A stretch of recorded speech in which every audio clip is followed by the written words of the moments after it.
नमस्कार दोस्तों। आज हम पुनः शुक्रवार यानी कि फ्राइडे स्पेशल करंट अफेयर्स को लेकर आए हैं। आप लोगों को पुनः बता दें कि हम प्रत्येक शुक्रवार को करंट अफेयर्स का एक वीडियो लेके आते हैं, जिसमें से कुछ महत्वपूर्ण टॉपिक पे करंट अफेयर्स को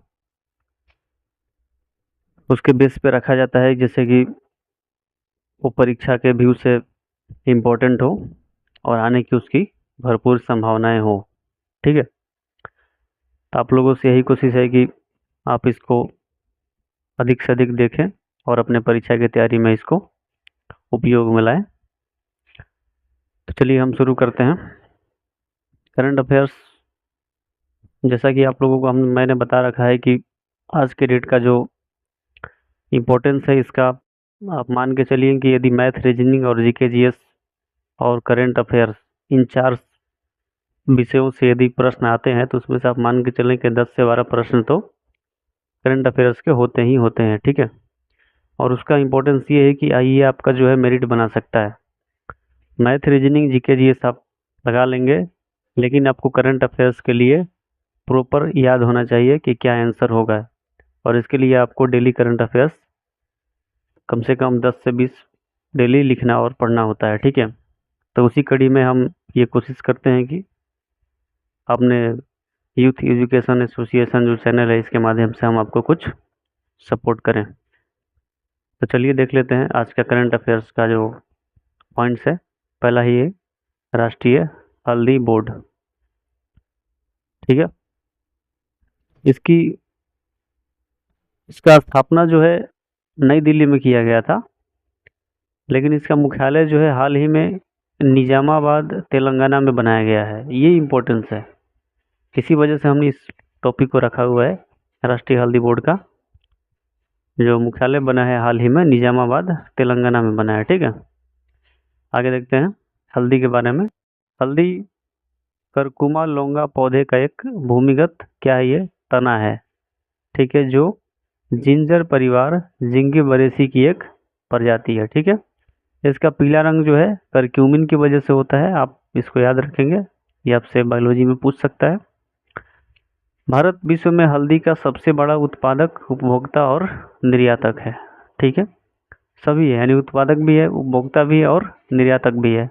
जीआई टैग हल्दी को कहाँ कहाँ मिला है, ये आपके परीक्षा के लिहाज से VVI है, इसको आप नोट डाउन जरूर कर लेंगे और याद करेंगे इसको। सबसे पहले जो कंधामल हल्दी है ये ओडिशा का है। ये शायद लगभग हम बता दें तो 2017 या 18 में इसको जीआई टैग मिला था। उस टाइम में बहुत ही चर्चा में था, और उस टाइम जीआई टैग से प्रश्न पूछना शुरू हुआ था। करंट अफेयर्स के जो इम्पोर्टेंस जो उस टाइम बढ़ गया था, तो उसमें जीआई टैग का प्रश्न धीरे धीरे अब शुरू हो रहा था।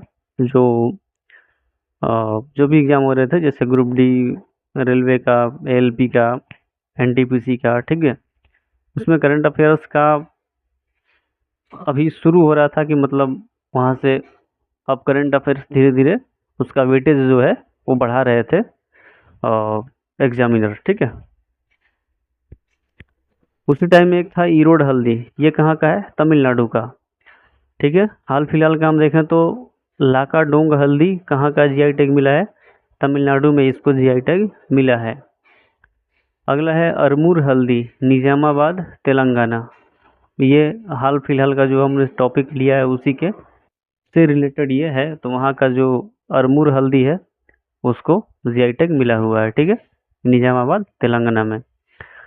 और इसी टॉपिक से रिलेटेड एक और इससे जो संबंधित प्रश्न पूछे जा सकते हैं, जैसे ये हो गया हमारा राष्ट्रीय हल्दी बोर्ड। अब आपसे पूछेगा कि कॉफ़ी बोर्ड का मुख्यालय कहाँ है, तो कॉफ़ी बोर्ड का मुख्यालय जो है यह है बेंगलुरु। ठीक है, बेंगलुरु। रबर बोर्ड का मुख्यालय कहाँ पर है, तो ये हो गया आपका कोट्टायम। कोट्टायम बता दे तो कहाँ पे है आपको, केरल में है कोट्टायम। ठीक है, रबर बोर्ड का मुख्यालय। ठीक है, चाय बोर्ड की हम बात करें तो चाय बोर्ड का आपको ध्यान होगा कोलकाता में है। चाय बोर्ड का मुख्यालय कोलकाता में है।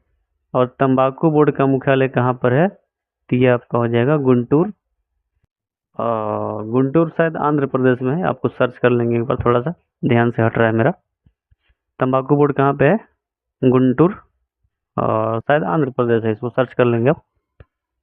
तो ये हल्दी बोर्ड जैसे हो गया, उसी तरीके से ये 4 बोर्ड और हमने आपको बता दिया, coffee board Bengaluru, rubber board Kottayam, चाय बोर्ड कोलकाता और तंबाकू बोर्ड गुंटूर।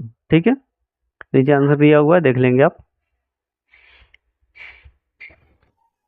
अगला टॉपिक है संघाई कोऑपरेशन ऑर्गेनाइजेशन, SCO। इसका स्थापना जो हुआ था 15 जून 2001 को हुआ था। हेडक्वार्टर इसका कहाँ पे है? बीजिंग चाइना में है, बीजिंग चाइना में है। ठीक है, फाउंडर इसके कौन कौन से है? चाइना, रसिया, कजाकिस्तान, किर्गिस्तान, ताजिकिस्तान, यानी कि 6 देश इसके फाउंडर हैं। ठीक है, कब हुआ था इसकी स्थापना? सॉरी, 1 मिनट, स्थापना हुआ था इसका 15 जून 2001 को। ठीक है, लेकिन इन 4 देशों का जो संगठन है ये 1996 में संगठित हुए और 1996 में ही इसकी नींव रख दिए थे, लेकिन मुख्य रूप से इसकी स्थापना जो है 2001 में हुई। और 2001 में कैसे हुई? तो इसमें उज्बेकिस्तान शामिल हुआ। उज्बेकिस्तान के शामिल होने के बाद ये क्या बन गया? यह SCO बन गया। यहाँ पर गलत लिख दिया है, मिस टाइपिंग है, SCO।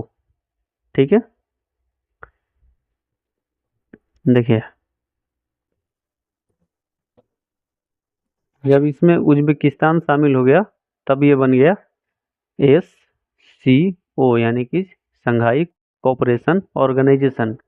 और उसी टाइम इसको स्थापना के रूप में इस वर्ष को जाना गया कि SCO का जो स्थापना हुआ 2001 में हुआ, लेकिन ये 1996 में बैठक इनकी हो चुकी थी। ठीक है, वर्तमान सदस्य की बात करें तो 10 हैं, 6 इसमें पहले वाले जो हमने ऊपर देखा, ये 6 सदस्य चाइना, रसिया, कजाकिस्तान, किर्गिस्तान और ताजिकिस्तान। ठीक है, तो 6 ये हो गए और 4 नए। 4 नए में कौन कौन से? भारत पाकिस्तान 2017 में जुड़े थे, ईरान 2023 में जुड़ा और बेलारूस 2024 में जुड़ा। ठीक है, इसमें से क्विक पॉइंट एक और हम नीचे लिखे हुए हैं कि ईरान के बारे में, कि मुसंदम द्वीप जो है, इसको ध्यान रखेंगे आप। आपको ये स्टैटिक जीके में आपसे सीधा सीधा ये सवाल पूछेगा कि मुसंदम द्वीप किस देश में है। ठीक है, तो ये ईरान में है। अभी ईरान जो है स्टेट ऑफ हॉर्मुज के लेक में बहुत ही चर्चा में था और अभी भी बना हुआ है।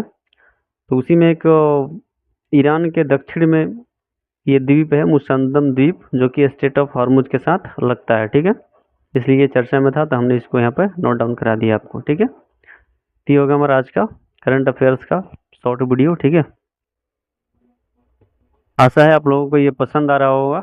इस तरीके से हम कोशिश करेंगे कि आप इस वीडियो को देखें और भरपूर शेयर करें और सब्सक्राइब करें। Thank you.